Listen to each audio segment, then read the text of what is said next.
About this and so much more, we have Democratic Senator Chris Coons, who serves on the Judiciary and Foreign Services Committees. Great to have you here in our new studio. To be with you. Gorgeous new studio. Thank you very much. We just cleaned it up for you.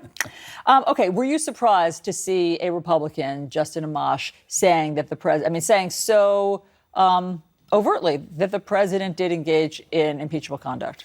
I was surprised to see a Republican congressman saying publicly what I think many are thinking privately, which is those who have read the Mueller report cannot avoid the conclusion that the president and some of his absolutely core advisors engaged in profoundly disappointing, reprehensible conduct that would rise to the level of an obstruction of justice charge if he were anyone other than President of the United States. But you don't think that Republicans are thinking that privately, do you? Yes.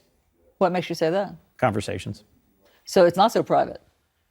There are very few who would be willing to say publicly that this conduct is reprehensible for a president. But you have spoken to Republicans who have shared with you that they think that it's also impeachable. There's a big difference between thinking that the Mueller report reveals conduct that is deeply disappointing, inappropriate, even borderline or actually illegal, and saying they would vote to remove the president.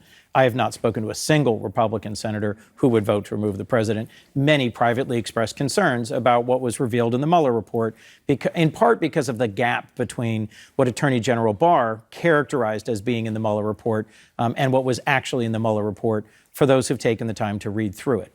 Well, he laid out evidence of behavior that at least our legal analysts say for anyone else, any other American, would be prosecutable. Right. I think that's an unavoidable conclusion, particularly for those, and there's quite a few in the Senate, who are former prosecutors themselves. Do you agree with Congressman Justin Amash that it rises to impeachable conduct? Because I don't think you've gone that far to say that you think that it is impeachable.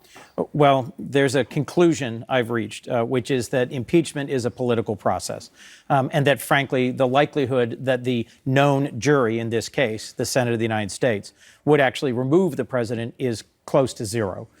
If the Mueller report had produced a bombshell, I think there was a chance that the Republican majority Senate might have removed the president. In the absence of that, we have a simple choice to make, which is, do we spend the next year and a half trying to legislate and putting forward proposals that would actually solve middle Americans' daily problems, or do we spend the next year and a half fighting with each other over a political process that will not produce removal? And very quickly, before we move on, do you think that Justin Amash's comments change anything?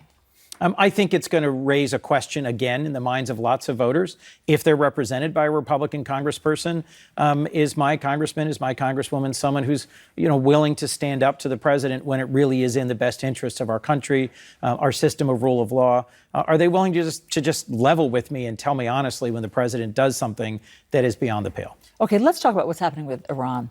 The president over the weekend threatened this: if Iran wants to fight, that will be the official end of Iran. Never threaten the United States again. He tweeted that. A lot of people will hear that as the president being strong, that telling Iran, you can't mess with the United States. How do you hear it? I think it was exactly Donald Trump who, when President Obama drew a red line in Syria and then didn't act, said repeatedly, great powers can't threaten, can't bluff. This is unacceptable. He is doing much, much worse. He is using Twitter to amp up the rhetoric and the potential for conflict with a country, say DPRK and Kim Jong-un, and then doing a 180, amping it up in Syria, amping it up in Iran, amping it up with Russia. And he goes back and forth, and as the world has seen, all it takes is a couple flattering comments, and he'll reverse himself again. I'll remind you, the most respected national security leader in the last decade, probably, the Secretary of Defense, Jim Mattis, resigned over the way in which President Trump abruptly decided to pull us out of Syria while there were combat operations underway without consulting our closest allies. This is a man whose Twitter-led national security leadership has unstabilized our core alliances, has concerned our national security apparatus, and I think is exactly why we need Joe Biden as our next president. We need someone with some stability, predictability, and relationships among our core allies. Last week, when you were on New Day, you said that you, on the Foreign Relations Committee, had not been briefed, had not gotten an intelligence briefing. You'd asked for it, but had not received an intelligence briefing. Have you had one? I was able to see some printed materials late last week about Iran's aggressive behavior in in the region. I will tell you, I frankly learned nothing from that material that I didn't learn from the news. There is going to be a hearing, a classified briefing later today on Afghanistan, and an all senators briefing, I believe, tomorrow on Iran. We still have not heard any strategy from this administration. The president bluffs about going after Iran.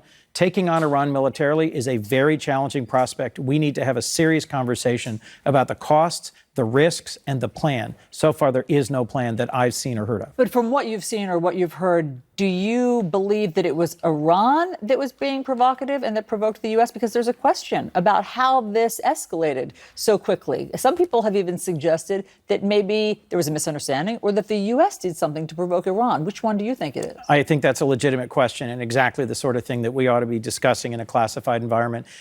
Exactly why it's so important for the administration to come forward and to brief a broad group of senators who are able to question them is to force them to focus their strategy, to make key decisions.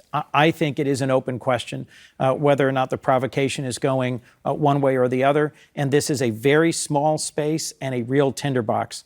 The Strait of Hormuz and the area between Saudi Arabia, Iran, there are so many other players in this region. The war in Yemen has been so destructive and is essentially a proxy war between Iran and the Saudis already. We are already enmeshed in the conflict in Syria. I think it is critical that we play our hand here thoroughly, cautiously, carefully, and recognizing that we face an enormous challenge from China and a real and sustained challenge from Russia. If we were to get drawn into a war with Iran, the consequences for our global position would be, I think, tragic. Senator Chris Coons, thanks so much for being here in studio. Thank you, Allison. Great to see you. John. All right, Allison. Schools in parts of Oklahoma are